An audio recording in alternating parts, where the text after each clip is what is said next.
जय हिंद to all my respected aspirants. मैं करुण, आप सभी का करुण's क्लासेस में स्वागत करता हूं। जैसा कि आप जानते हैं, हमारी जो उत्तराखंड से संबंधित जो इतिहास है उसके बारे में हम चर्चा कर रहे हैं और ऑलरेडी मेरे 2 लेक्चर्स इसमें आ चुके हैं। और मैं फिर से एक बात कहना चाहता हूं कि ये जो लेक्चर्स होंगे ये काफ़ी लेंथी मैं नहीं बनाऊंगा। क्यों? क्योंकि जब आप किसी टॉपिक में रिवीजन करें तो आपके लिए आसानी रहे, और दूसरा, इसमें जो लिंकिंग, जो एक मेरा प्रयास है कि मैं इसको लिंक कर करके पढ़ाऊँ, यानी कि जो उत्तराखंड का इतिहास है, उसको हमारा जो एक जनरल हिस्ट्री होती है, उससे मैं इसे लिंक कर करके पढ़ाऊँ, राइट? जिससे कि आपका एक ही समय पर उत्तराखंड का इतिहास भी कवर अप हो जाए और जो आपका जनरल हिस्ट्री होती है, वो भी आपकी कवर हो जाए, राइट? तो जैसा कि आप देख पा रहे होंगे, ये पार्ट 3 है आपका। तो एक बार क्विक रिवीजन कर लेते हैं कि अभी तक हमने क्या पढ़ा है। तो एक बार देख लेते हैं। तो देखिए, अभी तक हमने जो पढ़ा है, वो पढ़ा है कि जैसे कि हमने देखा है, कत्यूरी वंश है, कत्यूरी डायनेस्टी है। उसका डाउनफॉल हमें दिखता है 11वीं सेंचुरी में। 11वीं शताब्दी में हमें उसका डाउनफॉल दिखता है। और हमें ये भी दिखता है कि जो सोमचंद है, वो 1025, सोमचंद 1025 में कहीं न कहीं चंद वंश की स्थापना करते हैं। और या हम ये भी देखते हैं कि जो कत्यूरी का जो राजा है, जिसका नाम है ब्रह्मदेव, ये कहीं न कहीं अपनी बेटी का विवाह किससे करेंगे? सोमचंद से। और जो सोमचंद है उसको दहेज में ये चंपावत, जिसे आजकल आप चंपावत जा कहते हैं, जो एक जनपद है वर्तमान में उत्तराखंड का, चंपावत को दहेज में देते हैं। और उस समय चंपावत का पुराना नाम था राजबुंगा। हमने ये देखा। और हमने ये भी देखा कि तराई और भाबर का भी कुछ क्षेत्र जो है वो ब्रह्मदेव अपने दामाद यानी कि सोमचंद को देते हैं। और हम यहाँ से ये भी जानते हैं कि सोमचंद जो है वो एक जो जो आपका चंद वंश है उसकी स्थापना करते हैं, राइट? तो ये हमने देखा है। तो आइए आज हम देखते हैं आज हमें क्या नया डेटा मिलता है। तो आज हम सीरीज देखेंगे, क्योंकि सोमचंद वाला जो जितना भी सोमचंद से संबंधित जो भी इंफॉर्मेशंस हैं वो आपके साथ डिस्कस की जा चुकी हैं। और मैंने आपको बताया है कि जो मेरा सोर्स है वो अजय रावत जी की किताब है, जो काफ़ी प्रसिद्ध है, जो एक काफ़ी पीसीएस लेवल की बात करती है। तो हमारा जो पैटर्न है वो काफ़ी डेप्थ रहेगा, राइट? और यहाँ लिंकिंग आप देख पा रहे होंगे, इसको हम जनरल हिस्ट्री से लिंक करते रहेंगे। और ये आज आपका पार्ट 3 है। जो जो सोमचंद के बाद आए हैं आत्मचंद, आत्मचंद के बाद आते हैं पूर्णचंद, फिर इंद्रचंद, ऐसे करते-करते हम देखेंगे आज हम जो कवर करेंगे वो आत्मचंद से करमचंद तक कवर करेंगे, राइट? तो आइए देखते हैं। तो देखिए, आत्मचंद यानी कि सोमचंद के बाद कौन आए हैं? उनके बेटे आत्मचंद। और इनके बारे में कहा जाता है कि इनके बारे में कुछ ऐसा इतिहास में हमें कुछ भी ऐसा ज़िक्र नहीं मिलता है कि इनकी बहुत ज़्यादा तारीफ़ की जाए, राइट? क्योंकि आप सभी जानते हैं, इतिहास में अगर आपको नाम लिखाना है या दर्ज कराना है, तो आपको कहीं न कहीं कुछ ऐतिहासिक घटनाएँ करनी होती हैं, परंतु ऐसा हमें सोमचंद के बाद जो आत्मचंद आए हैं, उनके कार्यकाल में हमें ऐसा कुछ भी नहीं दिखता है। अब यहाँ पर आप देखिएगा, जो राइट साइड में आपको दिखा रहा हूँ, ये पिक्चर है बहादुर शाह 1 की। अब ये बहादुर शाह 1 की पिक्चर मैं क्यों लेके आया हूँ, राइट? देखिए, बहादुर शाह 1 आप सभी जानते हैं, औरंगज़ेब के पुत्र हैं ये, ठीक है? औरंगज़ेब के पुत्र हैं, जो कहीं न कहीं औरंगज़ेब की मृत्यु होती है 1707 में। आप सभी जानते हैं औरंगज़ेब की मृत्यु होती है 1707 में। तो उसके बाद ये 65 वर्ष की आयु में गद्दी पे बैठते हैं। 65 वर्ष की आयु में बहादुर शाह प्रथम गद्दी पे बैठते हैं और हमें दिखता है कि 5 वर्षों के लिए शासन में बैठते हैं, 1712 तक, ठीक है? अब बहादुर शाह 1 जो हैं, ये और हमारे जो आत्मचंद हैं, इनमें समानता क्या है? इन दोनों में ये समानता है, अगर मैं आपको दिखाऊँ कि मुगलों की बात करूँ, तो मुगलों में जो बाबर, यहाँ पर मैं लिख रहा हूँ बाबर, के समय से जो इनका जो वर्चस्व है वो बढ़ता रहा, बढ़ता रहा, बढ़ता रहा। कब तक बढ़ता रहा? औरंगज़ेब तक। और औरंगज़ेब ने जो भी समाज में दबदबा हासिल किया हुआ था, उसी को बरकरार रखा किसने? उनके 65 वर्ष के पुत्र ने, जो गद्दी पे जब बैठा वो 65 वर्ष का था, जिसका नाम था बहादुर शाह प्रथम, ठीक है? बहादुर शाह प्रथम। तो यहाँ पर आप देखिए ये बरकरार रखा। और बहादुर शाह की मृत्यु के पश्चात हमें दिखता है जो मुगल साम्राज्य है उसका डाउनफॉल शुरू हो गया है। तो यही सिद्धांत यहाँ पर भी हमें दिखेगा कि जो आत्मचंद है, आत्मचंद के उसमें हमें दिखेगा कि जो सोमचंद है, सोमचंद ने जो भी अपना वर्चस्व रखा था समाज में, उसी को कहीं न कहीं बरकरार रखा किसने? आत्मचंद ने। तो आत्मचंद और बहादुर शाह को इस आधार पे मैंने तुलना की है, राइट? कि आत्मचंद ने क्या किया था, कुछ इवेंट, इम्पोर्टेंट इवेंट तो कुछ नहीं किए थे उसने, परंतु उसने जो एक दबदबा था समाज में चंद वंशों का, कुमाऊँ क्षेत्र में, उसको कहीं न कहीं मेंटेन करा, राइट? तो ये हमें दिख रहा है consolidating the power and influence of the small state progress, यानी कि अपना वर्चस्व कायम रखा। आगे देखते हैं। आत्मचंद जो है, अब उनके बाद आएँगे पूर्णचंद, और पूर्णचंद का जो समय काल है वो 1066 से लेकर 1084 एडी के आसपास है, ठीक है?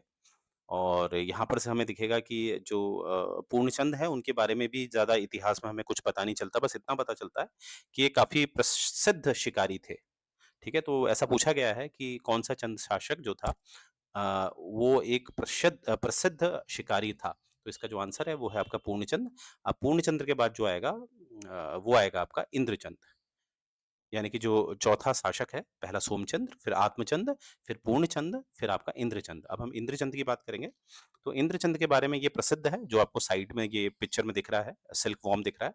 तो जो सिल्क है, उसको कहीं न कहीं इंट्रोड्यूस कराया कुमाऊँ में किसने? इंद्रचंद ने। ये बहुत इंपॉर्टेंट क्वेश्चन है, आया हुआ है उत्तराखंड के पेपरों में कि उत्तराखंड वाला जो कुमाऊनी क्षेत्र है, कुमाऊँ क्षेत्र है, वहाँ पर जो सिल्क है वो किसने इंट्रोड्यूस कराया है? तो यहाँ पर आप कहाँ टिक करके आएँगे? इंद्रचंद। और इंद्रचंद के समय पर हमें एक और दिखेगा, वो ये दिखेगा कि जो इंद्रचंद है उसके समय पे जो जो जो ये सिल्क इसने कुमाऊँ में इंट्रोड्यूस किया था किसने? इंद्रचंद ने।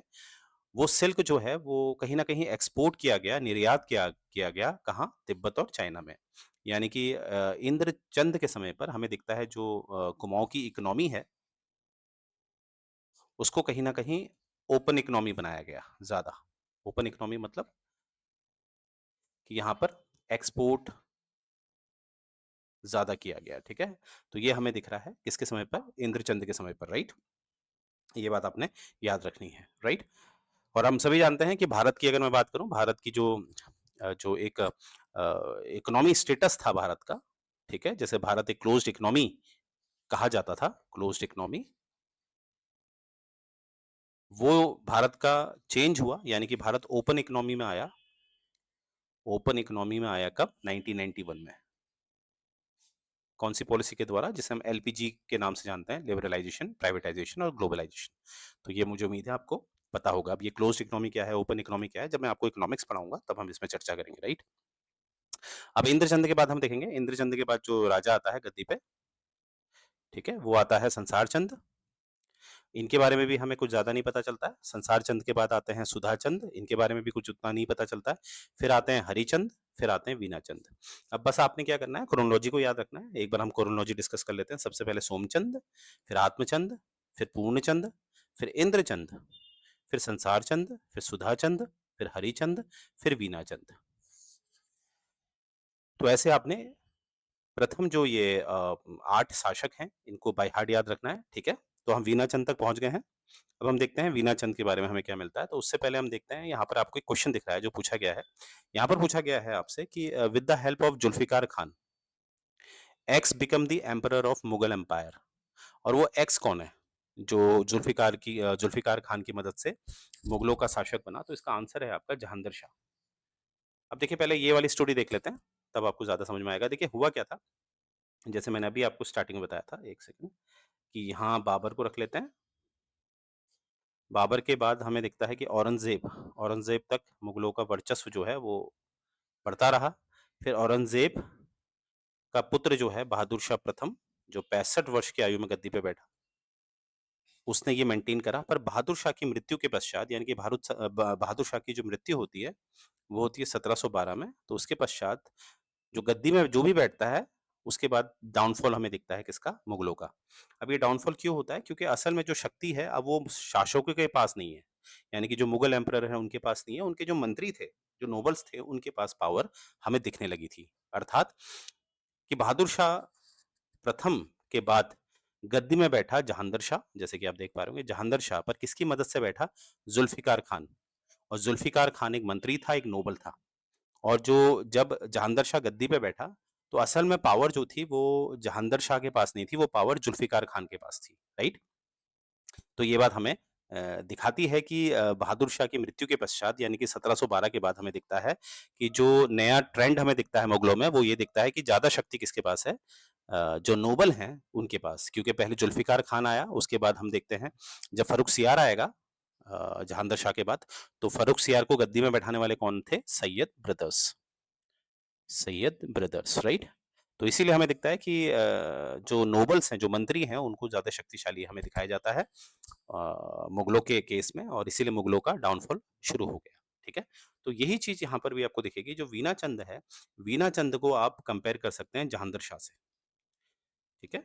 वीना चंद को आप कंपेयर कर सकते हैं जहांगीर शाह से, अर्थात जिस तरह से जहांगीर शाह के कार्यकाल में डाउनफॉल शुरू हुआ मुगलों का, वैसे ही वीना चंद के समय पर जो चंद वंश है, उसका कहीं न कहीं डाउनफॉल शुरू होने लगा।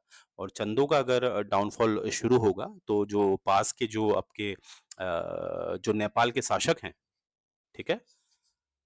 जो डोटी के शासक हैं, डोटी ऐसा क्षेत्र है जो मैंने आपको बताया था, जो आपके पिथौरागढ़ और नेपाल के सीमा पर, यानी कि वेस्टर्न नेपाल और ईस्टर्न उत्तराखंड, तो ये वाला एरिया, ये कहलाता था डोटी। तो डोटी के जो शासक थे, उनका रूल, उनका आधिपत्य हमें दिखने लगेगा जब चंद शासक कमजोर पड़ेंगे, और वीना चंद एक कमजोर शासक माना जाता था, राइट? तो ये आप देख पा रहे होंगे, और ये डेटा हमें कहाँ से मिलता है? डॉक्टर श्यामलाल जी की रिसर्च से, ठीक है? वेरी एमिनेंट पर्सनैलिटी, तो हम भरोसा कर सकते हैं। आगे देखते हैं। अब देखिए यहाँ पर एक बात बताया गया है कि जो मैंने अभी आपको बताया था, जैसे प्रीवियस स्लाइड में हमने देखा कि कहीं न कहीं वीना चंद से हमें दिखता है कि डाउनफॉल शुरू हो रहा है, और हमें ये भी पता चलता है कि 1175 1175 से जो छल डायनेस्टी है, चल डायनेस्टी है, चल वंश है, और ये कहाँ का है? ये डोटी का है, ठीक है? डोटी क्षेत्र मैंने आपको बता ही दिया है, जो एक सीमा में आता है, नेपाल और उत्तराखंड की।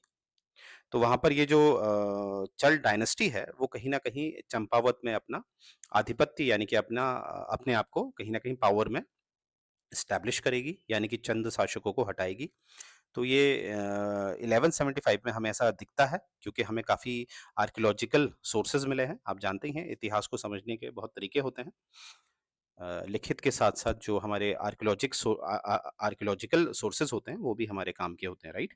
तो यहाँ से हमें पता चलता है, जब खुदाई की गई, तो पता चला कि कुछ सील्स हमें मिली है, कुछ मोहर जो हैं वो मिली हैं, जो कहीं न कहीं चंद शासकों का नाम नहीं दिखाती है, चल डायनेस्टी का नाम दिखाती है, चल वंश का नाम दिखाती है। तो इससे ये प्रतीत होता है कि चंद वंश जो ने कहीं न कहीं 1175 के आसपास जो उनका आधिपत्य था, उसको खोया, ठीक है? तो यहाँ पर आप देखिए 1175 के बारे में किस्सा मैं आपको बताता हूँ, वेरी इंपॉर्टेंट, कि अगर मैं बात करूँ मोहम्मद गौरी की, मोहम्मद गौरी, और याद रखिएगा महमूद गजनी अलग है, मोहम्मद गौरी अलग है। महमूद गजनी ने वो वही व्यक्ति है जिसने 17 बार भारत में आक्रमण किया था, लूट-पाट करी थी सोमनाथ मंदिर में, राइट? वो एक आपका महमूद गजनी है। अभी हम बात कर रहे हैं मोहम्मद गौरी की, और मोहम्मद गौरी जो है उसने भारत में प्रथम जो आक्रमण किया है, अगर मैं मुल्तान की बात करूँ, आज तो ये आपके पाकिस्तान का हिस्सा है, परंतु उस समय ऐसा कुछ भारत और पाकिस्तान तो हुआ नहीं करता था। तो अगर मैं मुल्तान को अगर एक भारत का हिस्सा मानूँ उस समय, तो मुल्तान में जो पहली बार आक्रमण किया था मोहम्मद गौरी ने, वो 1175 में किया था, और मुल्तान को उसने हासिल कर लिया था। और इसी के 3 वर्ष के पश्चात उसने गुजरात में भी आक्रमण किया, ठीक है? गुजरात में भी आक्रमण किया, और उस युद्ध को कहा जाता है कायदर, बैटल ऑफ कायदर, ये आपके सामने दिख रहा है। 1178 में ये किस-किस के बीच हुआ था? ये हुआ था नाइकी देवी वर्सेस मोहम्मद गौरी।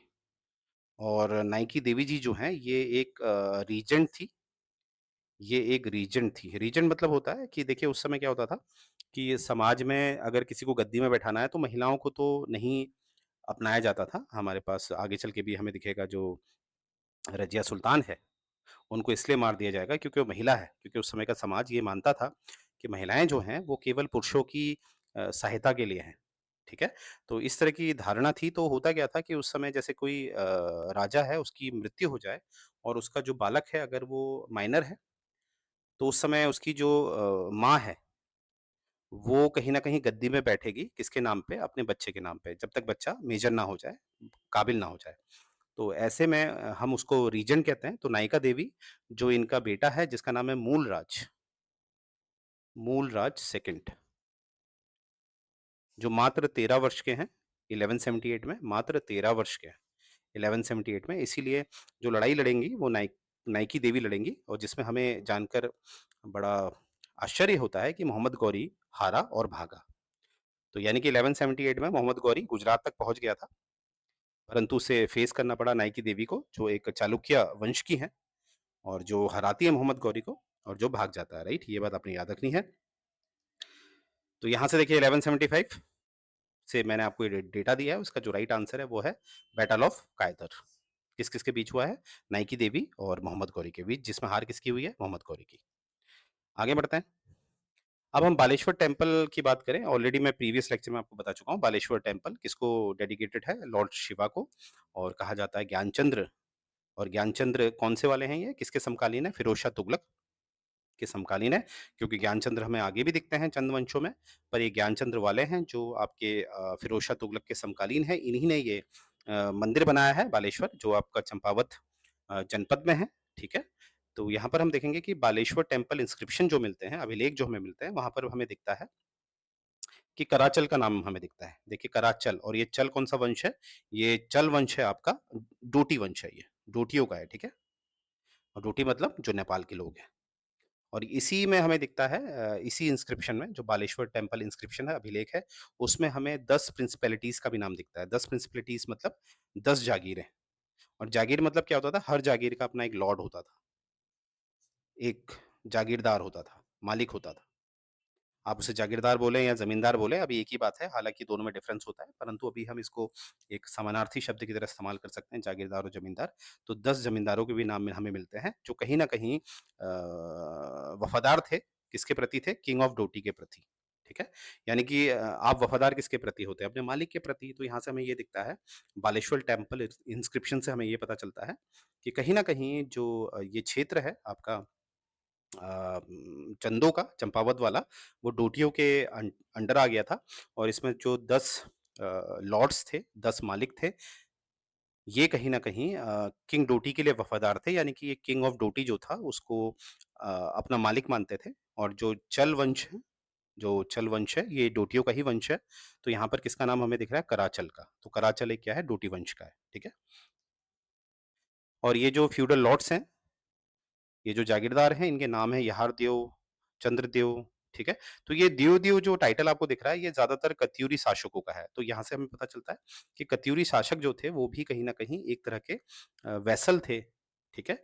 गुलाम थे, किसके? डोटियों के, ठीक है? तो ऐसे मैंने ऑलरेडी आपको बताया था, जागीरदार किसके गुलाम थे? वो अपने जो मालिक हैं, राजा हैं, उनके गुलाम थे। हालाँकि उनके नीचे भी गुलाम होते थे, परंतु याद रखेंगे कि जो कत्यूरी वंश थे, वो भी कहीं न कहीं एक वेसल थे, किसके थे? डोटियों के। तो ये जो दियो शब्द है, ये कत्यूरी से जुड़ा हुआ है। तो यहरदेव, चंद्रदेव, हरिराज रावत, अनिलादित्य रावत, विनय राज, विद्याचंद, जय सिंह, जिहाल देव, बसल देव, मूस देव। तो ये आपको टोटल मिल जाएँगे 10, और इसमें से आपको ये पता होना चाहिए कि इनमें से जो 3 हैं, 3 जो प्रिंसिपैलिटीज़ हैं, जो ज़मींदार हैं, जो लॉर्ड हैं, वो चंद शासकों के हैं, और बाकी किसके हैं? खस फैमिली के हैं। 3:7। ये जो 10 प्रिंसिपलिटी के नाम हमें दिखते हैं, 10 जागीरों के हमें नाम दिखते हैं, इनमें से 3 हैं आपके चंद वंश के, और जो 7 हैं आपके, वो है आपके खस फैमिली के, और ये खस फैमिली किसकी है? ये आपकी डोटी की ही है, नेपाल की ही है ये, ठीक है? खस फैमिली। आगे बढ़ते हैं।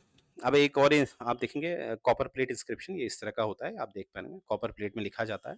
तो उसको हम कॉपर प्लेट इंस्क्रिप्शन कहते हैं। तो ये है आपकी बस्ते की, बस्ते कहाँ है ये? पिथौरागढ़ जनपद पे है। तो पिथौरागढ़ जनपद की जो बस्ते कॉपर प्लेट इंस्क्रिप्शन है, वहाँ पर हमें कहीं न कहीं मोहन थापा का नाम मिलता है, और मोहन थापा भी एक फ्यूडल लॉर्ड है, ठीक है? ये भी एक फ्यूडल लॉर्ड है, कौन? मोहन थापा, राइट? और थापा जो नाम है आप सभी जानते होंगे, ज़्यादातर ये डोटी लोगों से ही मिला हुआ है। तो इसी आधार पे हम कह सकते हैं कि डोटियों का आधिपत्य हो चुका था इस समय, यानी कि 13वीं शताब्दी, 12वीं शताब्दी के आसपास, ठीक है? और ये बात हमें किससे पता चलती है? डॉक्टर श्यामलाल के रिसर्च से। आगे बढ़ते हैं। अब जो the Doti king who had granted them this power was शकुबम। अब जैसे मैंने कहा था वो 10 लोग जो थे, 10 फ्यूडल लॉर्ड्स जो अभी हमने आगे सामने देखे। क्वेश्चन है कि क्या सर मुझे उनका नाम याद रखना है? बिल्कुल नाम याद रखना है, ठीक है? आपसे पूछा जा सकता है इनमें से कौन-कौन से हैं या कौन-कौन से नहीं हैं, ठीक है? तो 10 नाम हैं तो याद हो जाते हैं।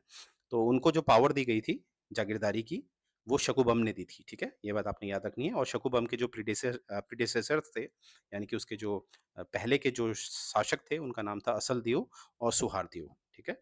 और यहाँ से हमें दिखता है कि जो वीना है, वीना चंद हमने देखा ही था कि वीना चंद के जो डाउनफॉल से और वीना चंद का जो कार्यकाल माना जाता है, वो है 1175 से लेकर 1223। अब वीना चंद क्या था? एक बार फिर देख लेते हैं। सोमचंद के बाद आत्मचंद, आत्मचंद के बाद पूर्णचंद, फिर इंद्रचंद, राइट? फिर हमने देखा संसार चंद, फिर सुधा चंद, फिर Harichand, then we have Veena Chand. तो ये वीना चंद की बात हो रही है, ठीक है? 8वाँ शासक अगर हमें देखें तो आज उसका जो समय काल है वो 1175 से 1223 है। यानी कि इसीलिए मैंने कहा था ये आपका 12वीं और लगभग स्टार्टिंग ऑफ 13th सेंचुरी में हमें दिख रहा है कि चंद शासकों का जो आधिपत्य है वो कम हुआ है और वहाँ पर कहीं न कहीं जो आपके डोटी शासक हैं उनका आधिपत्य, उनका शासन हमें दिखता है, राइट? ये हमने ध्यान देना है। आगे देखते हैं कि जो 3 ब्रांचेज़ अभी हमने देखी थी, जो वो 10 थे टोटल, 10 में से 3 ब्रांचेज़ 3 शाखाएँ किसकी थी? चंदों की थी, ठीक है? तो उनमें जो सबसे मेन ब्रांच थी 3 में से वो थी चंद्रदेव की। चंद्रदेव यानी कि जो एक चंद वंशज है, तो जो 3 शाखाएँ हैं उनमें से जो मेन शाखा है वो है चंद्रदेव की, ठीक है? और ये जो डियो टाइटल है ये कहाँ से मिलता है हमें? ये कत्यूरी के राजाओं से मिलता है। जैसे कि हमने देखा है कि चंदों और कत्यूरियों के बीच रिलेशनशिप हुआ है, एस्टेब्लिश हुआ है कैसे? क्योंकि जो ब्रह्मदेव है, जो कत्यूरी शासक था ब्रह्मदेव, उसकी जो बेटी है, उसकी जो डॉटर है, उसकी शादी किससे हुई है? सोमचंद से।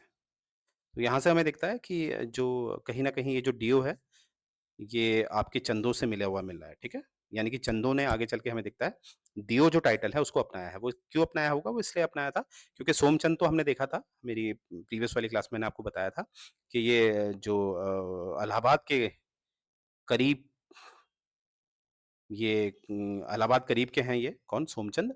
तो अगर इनको चंपावत में अपना आधिपत्य जमाना है, तो इन्होंने क्या किया, सबसे पहले जो वहाँ के जो रूलर्स थे, जो कत्यूरी राजा थे, जो उनका टाइटल था दियो, उसको इन्होंने अपनाया, ठीक है? तो अपनाने का रीज़न यही है कि जो वहाँ की जनता है, इनको स्वीकारे राजा के रूप में, राइट? तो आपसे पूछा जा सकता है कि चंदों ने कौन-सा टाइटल अपनाया था, तो वो दियो, और दियो किसका टाइटल है? वो है आपका कत्यूरियों का, ठीक है? आगे देखते हैं डॉक्टर श्यामलाल के द्वारा हमें क्या पता चलता है कि जो हमें एक शिलालेख यानी कि रॉक एडिक्ट मिलता है गोपेश्वर का, गोपेश्वर है चमोली में। वहाँ पर स्पष्ट हमें पता चलता है कि 1191 एडी तक ये कहीं न कहीं अशोक चल के अंडर था। यानी कि जैसे मैंने आपको बताया, पिथौरागढ़ आपका ये जनपद है, अगर मैं पिथौरागढ़ को देखूँ, राइट? और इधर की तरफ जाऊँ तो इधर आपको चमोली जनपद दिखेगा। तो यानी कि कहीं न कहीं 1191 यानी कि एंड ऑफ 12th सेंचुरी तक जो आपके डोटी लोग हैं, उन्होंने चमोली पे भी अपना आधिपत्य जमा रखा है, ठीक है? यानी कि अपने आप को एस्टेब्लिश कर रखा है, पावरफुल बना रखा है और ये हमें कहाँ से पता चलता है? ये हमें पता चलता है गोपेश्वर के शिलालेख से, ठीक है? क्योंकि वहाँ पर किसका नाम हमें मिलता है? अशोक चल का और चल वंश किसका है? डोटियों का, मैंने आपको बताया था। चल जो वंश है, वो एक लाइनेज है किसकी है? डोटियों की। अब ये देखिए यहाँ पे 1191 है और यहाँ पर पिक्चर देखिए बैटल ऑफ तराइन मैंने लिखा है और आप सभी जानते हैं, तराइन के 2 युद्ध हुए हैं। बैटल ऑफ तराइन के 2 युद्ध हुए हैं। फर्स्ट वाला हुआ है 1191 में, सेकंड वाला हुआ है आपका 1192 में और ये किस-किस के मध्य हुआ है? ये हुआ है आपके पृथ्वीराज चौहान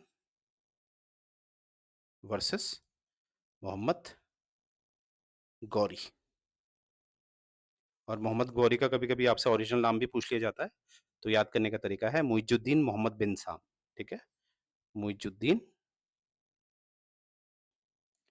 मोहम्मद बिन साम। ठीक है? किसका? मोहम्मद गौरी का पूरा नाम। तो यहाँ पर ये युद्ध है, पहले युद्ध में क्या हुआ था कि मोहम्मद गौरी हार गए थे और दूसरे युद्ध में हमें दिखता है कि पृथ्वीराज चौहान हार गए थे और जो दूसरा तराइन का युद्ध है उसको एक ऐतिहासिक युद्ध भी कहा जाता है, क्यों? क्योंकि इसके बाद भारत का इतिहास बदला है। भारत में मुस्लिमों का आगमन हुआ है। इसी के पश्चात हमें दिखता है कि कहीं न कहीं हमें दिखता है कि 14 वर्षों के पश्चात यानी कि 1192 से अगर आप 14 वर्ष जोड़ेंगे, तो आप देखेंगे तो आपको मिलेगा 6 1206, ठीक है? तो 1206 से आपको पता ही है कि दिल्ली में ममलुक वंश की स्थापना हो जाती है। ममलुक ममलुक वंश की स्थापना, जिसके पहले जो शासक बनते हैं वो कौन बनते हैं? कुतुबुद्दीन ऐबक। और कुतुबुद्दीन ऐबक कौन थे? गुलाम थे किसके? मोहम्मद गौरी के। तो इस तरह से आप देख रहे होंगे कि अगर तराइन का जो दूसरा युद्ध है जो 1192 में हुआ था, अगर उसमें मोहम्मद गौरी हार जाते, तो मुझे नहीं लगता कि दिल्ली में एक एक मुस्लिम साम्राज्य की स्थापना होती, राइट? परंतु इतिहास बदला है और इसमें हम देख रहे हैं कि जीतता है कौन? मोहम्मद गौरी, राइट? और कहा जाता है जो पहला युद्ध था तराइन का, उसमें अगर पृथ्वीराज चौहान अगर मोहम्मद गौरी को मार डालते, तो शायद इतिहास कुछ और ही होता, राइट?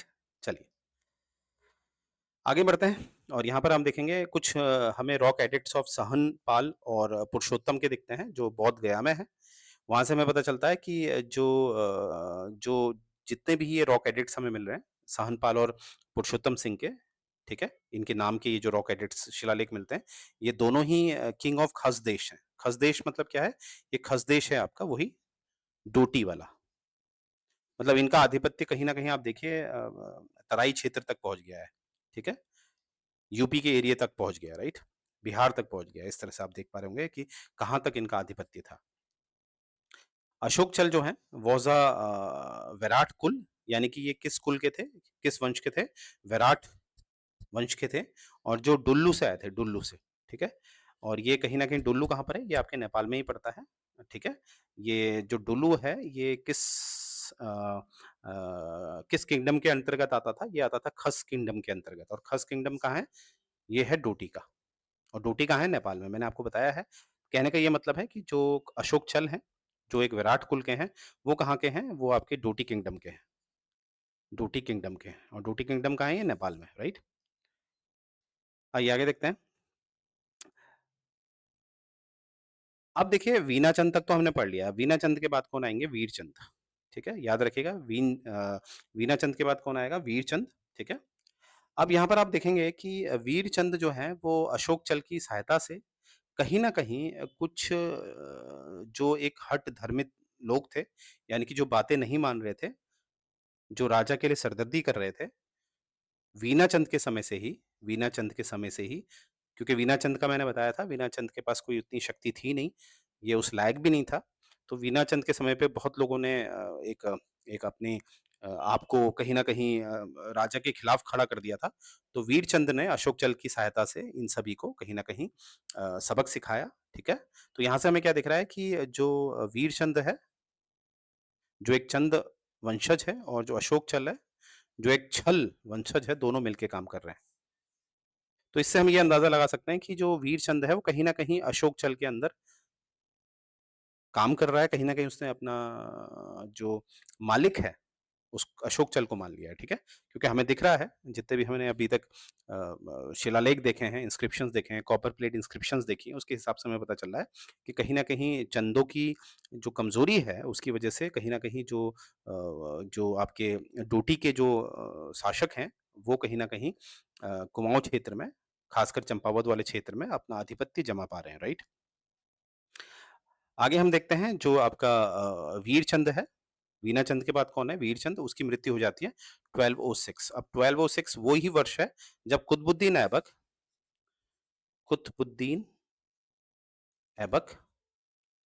गद्दी पे बैठा। तो ये गद्दी पे कब बैठा? 1206 से लेकर 1210। चौगन खेलते हुए इनकी मृत्यु हो जाती है। पूछा भी जाता है आपसे कि कौन-सा मुस्लिम शासक चौगन खेलते हुए उसकी डेथ हुई थी, तो वो है आपका कुतुबुद्दीन ऐबक।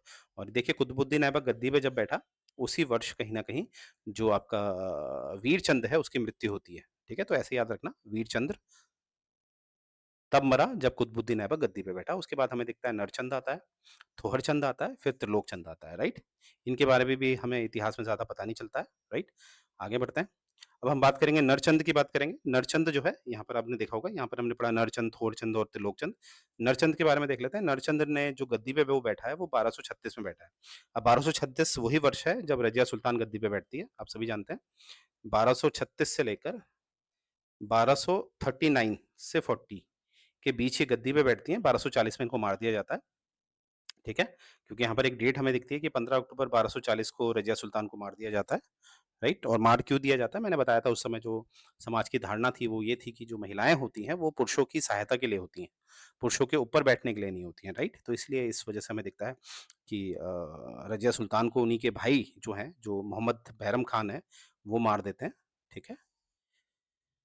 तो ये हमें दिखता है। अब यहाँ पर देखिए क्वेश्चन है, in which of the following fort was Razia Sultan? कौन से किले में रज़िया सुल्तान को बंदी बनाकर रखा था अल्तुनिया ने? तो हम सभी जानते हैं अल्तुनिया भटिंडा से बिलॉन्ग करता था, तो इसका डायरेक्ट आंसर है आपका किला मुबारक इन भटिंडा, किला मुबारक, ठीक है? ये बात आपने याद रखनी है, वेरी इंपॉर्टेंट पॉइंट। और आगे देखते हैं कि जो हमारा मेन है कि जो नरचंद है, उसको सक्सीड कौन करेगा? थोरचंद, ठीक है? और थोरचंद इसे कब सक्सीड कर रहा है? 1261। अब दिल्ली में 1261 में कौन है? हम आइए देखते हैं, एक बार चर्चा कर लेते हैं इस पे, दिल्ली पे 1261 पे कौन है, राइट? तो देखिए यहाँ पर हमने देखा 1236 से लेकर लगभग 1240 में हमें दिख रही है रज़िया सुल्तान, रज़िया सुल्तान। फिर हमें दिखता है 1240 से लेकर 1242, इन्हीं के भाई हैं जिनका नाम है मोहम्मद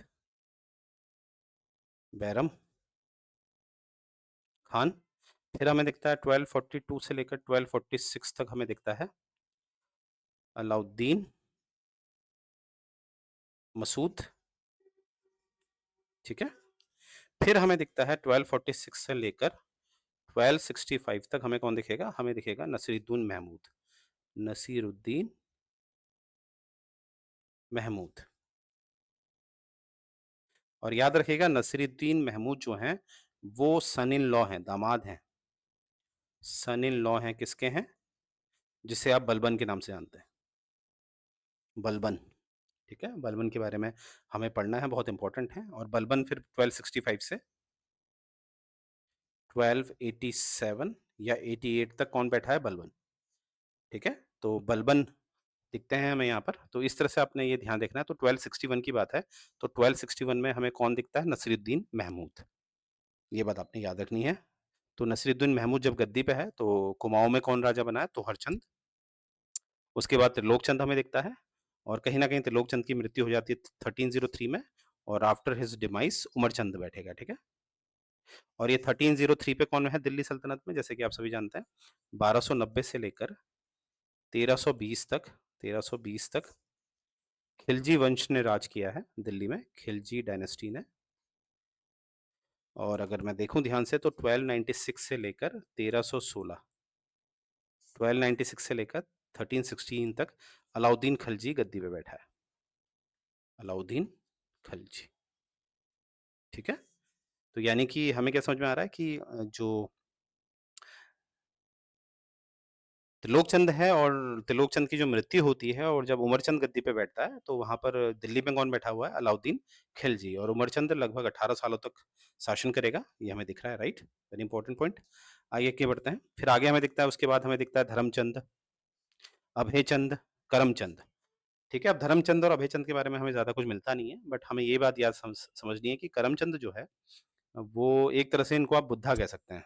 गौतम बुद्ध ने क्या किया था, वो एक क्षत्रिय क्लैन के यानी कि वंश के होने के बावजूद उन्होंने वैरागी जीवन जिया, तो वही करमचंद के लिए भी कहा जाता है कि जब ये गद्दी पे बैठे तो उसके 1 साल बाद इन्होंने अपने आप को वैरागी बना दिया है। ये धर्म के प्रति काफ़ी रुचि रखने लग गए थे पहले से ही। तो फिर ये वैरागी हो गए थे और मानकोट चले गए थे। मानकोट कहाँ पर है? जैसे कि आप देख रहे होंगे जम्मू कश्मीर वाला क्षेत्र है। इसका ये वाले हिस्से को अगर मैं ज़ूम करता हूँ तो सबसे नीचे आपको मानकोट दिखता है, ठीक है? तो मानकोट में ये चले गए थे कौन? करमचंद, राइट? तो इस तरह से आपने देखा होगा कि हमने करमचंद तक पूरा पढ़ लिया। आपसे पूछा जाता है कि कौन-सा चंद शासक वैरागी हो गया था, रिक्लूस हो गया था, तो आप कहेंगे करमचंद, राइट? Very important. तो इस तरह से आपने देखा होगा किस तरह से हम इसको जो हमारा दिल्ली सल्तनत है उससे लिंक कर के पढ़ रहे हैं, जो भी विशेष घटनाएँ हैं, युद्ध हैं, उसके साथ हम इसको लिंक कर के पढ़ रहे हैं। जैसे आपने देखा ही है कि किस तरह से मैंने आपको 1178 वाला कायादार का जो युद्ध हुआ था, जो एक मोहम्मद गौरी और नाइकी देवी के मध्य हुआ था, वो भी हमने देखा। तो इस तरह से हमने पढ़ना है, राइट? तो मुझे उम्मीद है ये जो भी डेटा है आपको पसंद आ रहा होगा, और जैसे कि आप जानते हैं उत्तराखंड पीसीएस का नोटिफ़िकेशन भी आ चुका है। तो अगर आपकी उससे संबंधित कोई भी क्वेरी है तो आप मुझे, नीचे आप स्क्रीन पे नंबर देख पा रहे होंगे, आप मुझे कॉल कर सकते हैं, व्हाट्सएप कर सकते हैं, क्योंकि वो व्हाट्सएप नंबर है मेरा। अगर मेरे बिज़ी शेड्यूल की वजह से मैं आपका नंबर नहीं उठा पाता हूँ, तो आप उसमें मुझे मैसेज ड्रॉप कर सकते हैं, राइट? तो मैं यहीं से अपना सेशन एंड करने जा रहा हूँ। जय हिंद।